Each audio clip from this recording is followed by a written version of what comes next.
सिद्धेभ्य ओम नमः सिद्धेभ्य ओम नमः सिद्धेभ्य।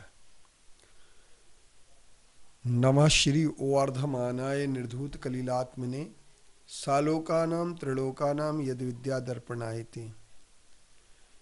आचार्य समंतभद्र देव जैसे महान आचार्य के द्वारा यह मंगलाचरण किया गया है।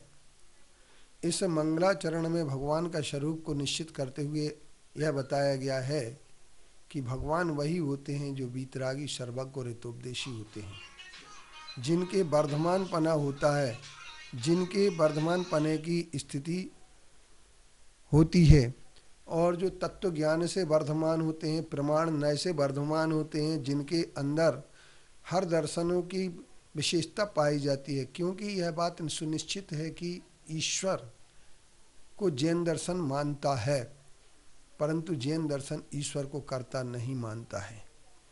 इसलिए जैन दर्शन के आचार्य समंतभद्र देव ने सबसे पहले अपनी एक छोटी सी रचना, जिसे रत्नकर्णक श्रावकाचार कहा जाता है, जिसके अंतर्गत आचार्य समंतभद्र देव ने यह बात स्पष्ट कर दी कि हमें सबसे पहले उनको नमस्कार करना है, उनको प्रणाम करना है जिन्होंने धर्म को धारण किया है और कर्म को नष्ट करने का प्रयास किया है।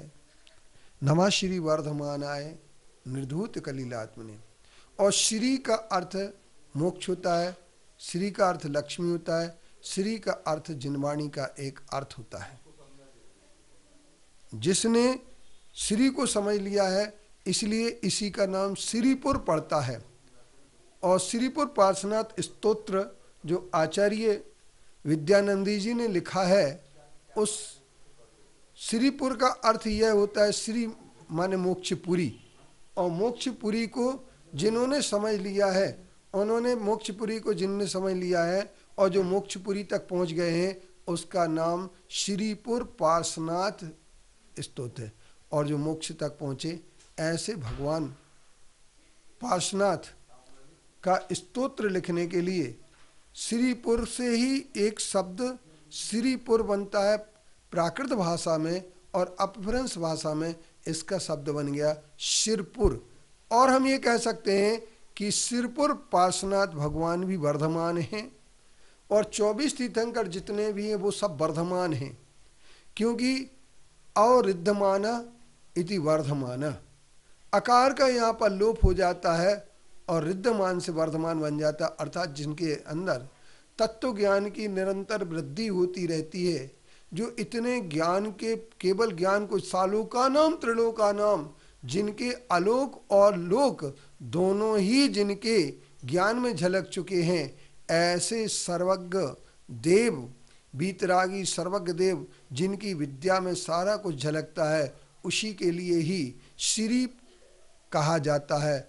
और मोक्ष लक्ष्मी जिनके पास होती है, या केवल ज्ञान रूपी लक्ष्मी जिनके पास प्राप्त हो जाती है, उन्हें श्री लगाते हैं। और जो श्री के पुर के वासी होते हैं, वो श्रीपुर पार्श्वनाथ भगवान, सिरपुर महावीर भगवान, सिरपुर कोई भी हो सकते हैं, लेकिन जो सिरपुर हमारा है अकोला के पास, जिसे वाशिम जिले का एक बहुत महत्वपूर्ण स्थान है, जिस सिरपुर में मैं अभी रह रहा हूँ, और इस सिरपुर मेरा सौभाग्य है कि मैं सिरपुर में रह रहा हूँ।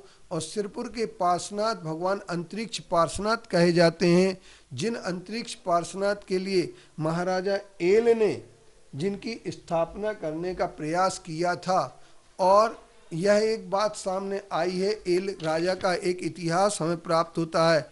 एलचपुर के राजा श्रीपाल उन्हें ईल भी कहते थे, और एल राजा भी जो राष्ट्रकूट वंश के थे, उन राजा ने श्रीपुर पार्श्वनाथ, जिनके संदर्भ में कई प्रकार की हमारे लिए मिलती हैं, जो अगले एपिसोड में मैं आपके लिए बताऊंगा। आज तो मैं सिर्फ इतना सा कह देना चाहता हूं कि श्रीपुर, सिरपुर और श्रीपुर, ये तीन शब्दों से सिरपुर का इंडिकेशन होता है, सिरपुर की पहचान होती है। और सिरपुर यह वाशिम जिले का, महाराष्ट्र का ऐसा तीर्थ है जो दिगंबर पूर्ण रूपेण तीर्थ होने के बाद भी आज हमारे लिए सबसे बड़ी समस्या का विषय यह बन गया है कि जिन्होंने वर्षों पूर्व आकर के इस तीर्थ को विद्रूपित करने का प्रयास किया और जिन्हें भगवान को वस्त्र में दिखाने का प्रयास किया, वे दिगंबर पार्श्वनाथ भगवान ही श्रीपुर पार्श्वनाथ भगवान हैं।